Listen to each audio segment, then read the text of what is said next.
कस्तो लाग्यो त गाडीमा कुदेर?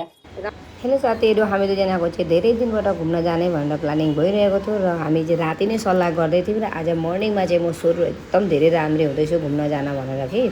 अनि मलाई अब कति धेरै टाइम लाग्छ भन्ने कुरा त सबै संसारका मान्छेलाई थाहा छ होइन भन्नु त।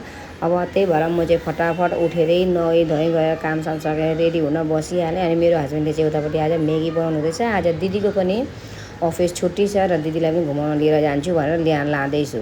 अब दिदी सानो कुरामा डराइहाल्छ, तपाईँहरूलाई थाहा नै छ। त्यही भएर मैले केही पनि हुँदैन हो, हिँड घुमेर आउँ भनेर भने। अनि बल्ल रेडी हुँदैछु उता दिदी, म चाहिँ यता बाबु पनि लगिदिरहेको छु कि। अनि बल्ल यता रेडी हुँदैछु। अब बाबुले मलाई रेडी हुनै दिँदैन, कस्तो गर्छ यो सामान अहिले एउटा पनि यहाँ हुने थिएन। अब म यति धेरै राम्री भइहालेँ, अब खानु पनि त पऱ्यो भनेर मैले चाहिँ खानाको सोच आयो। अब म खान्छु भनेको कि हस्बेन्डले ठिक्कै म्यागी पकाएर एक बुटुको ल्याइदिनु भएछ। अब डाइटिङमा त म्यागी खान्न भन्थ्यो, तर होइन साथीहरू कति मिठो लाग्छ, राम्रो लाग्छ मलाई। त्यही भएर मैले कति दिनमा एक दिन खाँदा केही हुँदैन भनेर एक बुटुको म्यागी चाहिँ यहाँ खाइहाल्छु। भोक लाग्छ बाटो हिँड्दा मलाई, बाहिरको त्यति धेरै खान्न, अहिले डाइटिङमा छु। अनि बाबु पनि यहाँ खेलेर रेडी भइसक्यो, म पनि जान्छु भन्दैछ यहाँ हेर्नु न।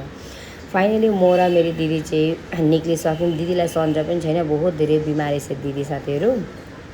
भए पनि अब मेरो खुसीको लागि जाँदैछ, हिँड भने मैले। त्यही भएर अनि दिदीलाई अस्ति लडेर पुरा खुट्टोमा पनि चोट लागेको छ, हातमा पनि चोट लागेको छ, जान्न भन्दै थियो। मैले चाहिँ जोर जबरजस्ती लिएर हिँडेँ कि। अनि हामीहरू चाहिँ फाइनली अब कारमा यसरी बसिहाल्छौँ जान भनेर।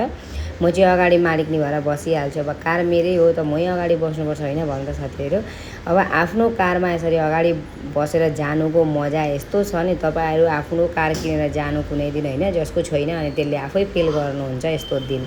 अब आफ्नो बुढाले चलाउने, बुढी अगाडि बस्ने, यस्तो खुसी हेर्नु न। बाबु पछाडि र दिदी पछाडि। मैले सिट कभर लगाएको कस्तो लाग्यो तपाईँहरू भनिदिनु है। मेरो कालो सिट कभरले राम्रो हुन्छ भने अनि मैले कालै सिट कभर लगाएँ। हामी चाहिँ यसरी कुरा गर्दै गर्दै पुग्दैछौँ मन्जिलमा।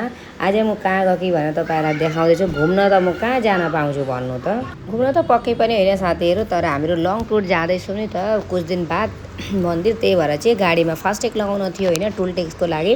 त्यही भनेर हामीहरू चाहिँ डिलर जाँदैछौँ। गाडीमा फास्ट्याग लगाउन भनेर हामीहरू डिलर पुग्छौँ र त्यहाँ एकछिन वेट गर्छौँ। अनि यस्तो धेरै आज त गर्मी थियो, पानी पर्दा पनि दिल्लीमा त बहुत धेरै गर्मी हुन्छ के भन्नु।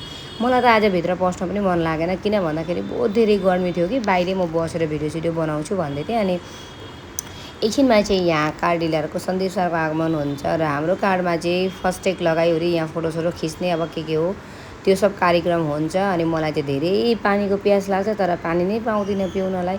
मेरो हस्बेन्डलाई त बाबुले बिहानबाट बेलुकासम्म पुरा रन्न भन्न खेलाइन्छ। अनि हेर्नु न, पुरा बोलबममा ट्राकका ट्राक मान्छे गइरहेका छन् साथीहरू। यस्तो राम्ररी बोलबम गएका छन्। अब हामीले त्यसपालि पूजा पनि गर्नु भएन, त्यही भएर मैले चाहिँ व्रत पनि राखिनँ।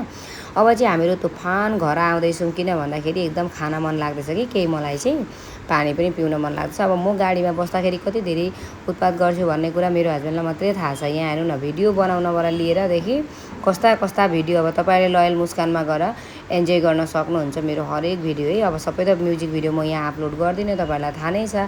अब चाहिँ हामीहरू जाँदैछौँ घर साथीहरू। घर आएर मैले दिदीलाई कस्तो लाग्यो त कारमा चढेर भनेको, मलाई त डर लाग्यो भन्यो दिदीले। यहाँ हेर्नु न, अब हामीहरू खाएर टन्न एकछिन आराम गर्दै गर्छौँ। आजको लागि हजुरलाई पनि मिनी ब्लग यति नै। राम्रो लाग्यो भने चाहिँ अलिकति माया दिनु होला र सबैजनालाई धेरै धेरै धन्यवाद भिडियो एन्डसम्म हेरेको लागि। Lots of love and thanks for watching.